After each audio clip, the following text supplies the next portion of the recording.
आणि त्यावरती गावाला काम करण्यासाठी त्यांनी सांगितले आहे। आणि ते जर गावावर काम करत असताना आपल्या देशाचे आदरणीय पंतप्रधान मोदीजी यांनी गावचा प्रत्येक नागरिकाचा वंचित घटक आहे त्याचा विकास व्हावा यासाठी की आपल्याला शाश्वत विकास ज्या आपल्या गावात जर व्हायचा असेल तर यामध्ये त्यांनी अशी काही स्पर्धा निर्माण केल्या। त्या स्पर्धेमध्ये आज आपल्या महाराष्ट्र शासनाने यामध्ये नवीन संकल्पना काढली आणि त्यांनी मुख्यमंत्री समृद्धी राज्य अभियान सुरू केलं। आणि त्या अभियानामध्ये पूर्ण जे शेवटचा आपला घटक आहे त्या घटकापासून आता जे आपलं स्टार्ट एंड म्हणजे सुरुवात आणि त्याची शेवट अशा अनुषंगाने त्यांनी यामध्ये संकल्पना राबवलेली आहे।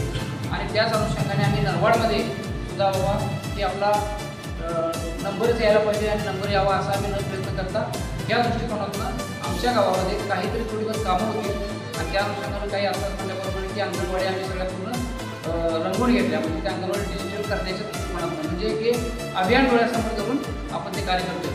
त्यानंतर आपल्या काही शाळेचे सुद्धा यामध्ये खोल्या नवीन झाल्या। शाळेला आता आपण त्या शाळेच्या सगळे इमारत आहे त्यामध्ये जे आपण सौर ऊर्जेवरती लाईट त्या शाळेला कसं द्यायचा प्रयत्न आपण या ठिकाणी करणार आहोत। परत शेतकऱ्यांसाठी विहिरी मंजूर किती झाल्या त्यामध्ये शेतकऱ्यांच्या शेतामध्ये जे पावसाचं पाणी पडतं ते पाणी होत जातं तर तसं न होता ते कुठंतरी अडवलं पाहिजे। त्यामुळे आपण त्या ठिकाणी जलतारामधून ते जे शासनाचे अनुषंगानं आपण त्यामध्ये ते सुद्धा 9-10 या ठिकाणी मंजूर करतो। 10 अर्ज आपल्याकडे आले ते सुद्धा शासन त्याला सुद्धा आपल्या त्याच्यामध्ये मार्क आहे। त्यानंतर आपण जवळजवळ 1100 आता झाडं लावलेली आहेत आणि अजून पण झाडं आपण या गायरनोडी ठिकाणी लावायचा संकल्प आपण केलेला आहे। सर्व शिक्षण मंडळाने झाडं लावलेली आहेत, वृक्ष लागवड त्या ठिकाणी केली आहे। त्यामध्ये आमच्या ग्रामपंचायतीची इमारतीची मोठी बांधकाम सुरू आहे त्याला सुद्धा आपल्याला मार्क आहे। शाळेला प्रत्येक पूर्वी आपली शाळा असावी, बोलक्या भिंती असाव्यात आता काळापासून सांगितल्यावरती वनवे सर यांनी लोकसहभागातून सुद्धा एक सभागृह शाळेसाठी मुलांना अभ्यासासाठी किंवा त्यांच्या सांस्कृतिक कार्यक्रमासाठी सभागृह त्यांनी लोकसहभागातून त्या ठिकाणी बांधलेलं आहे। परत आपण जे दाखले उतारे द्यायचे ग्रामपंचायतीत ते सुद्धा आपण ऑनलाईन दिले तर ऑनलाईन दाखले उतारे आमचे जात आहे।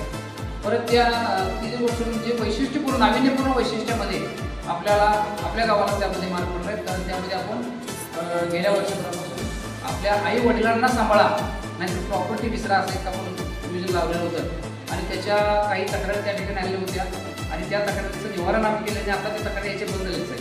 आनंदाची गोष्ट आहे। आणि आम्ही ज्या तक्रारी आल्या आमच्याकडे स्पेशल त्या लोकांना बसून आम्ही न्याय निर्माण केला त्याची स्पेशल आपण एक डॉक्युमेंटरी केलेलं आहे, रजिस्ट्रेशन केलेलं आहे आणि त्यामध्ये सर्व इतिवृत्त त्यामध्ये लिहिलं आहे की कशा स्वरूपात आपण ते मिटवलेलं आहे। तर दुसरी गोष्ट आमची अशी आहे की आपण दुसरा गणपती झालेला आहे, 2 गणपती आता या ठिकाणी केलेला आहे। दुसरा गणपती की आपण डॉल्बी मुक्त गणेशोत्सव साजरा केलेला आहे। डॉल्बी मुक्त गणेशोत्सव न साजरा करता आपण गावामध्ये वर्षभर डॉल्बी कोणीही लावलेलं नाही। हा मोठा ते पोलीस यंत्रणेच्या स्तरावरून वरती गेलेला आहे की या गावाला बाबा जसा निर्णय घेतला तसा निर्णय राबवलेला आहे।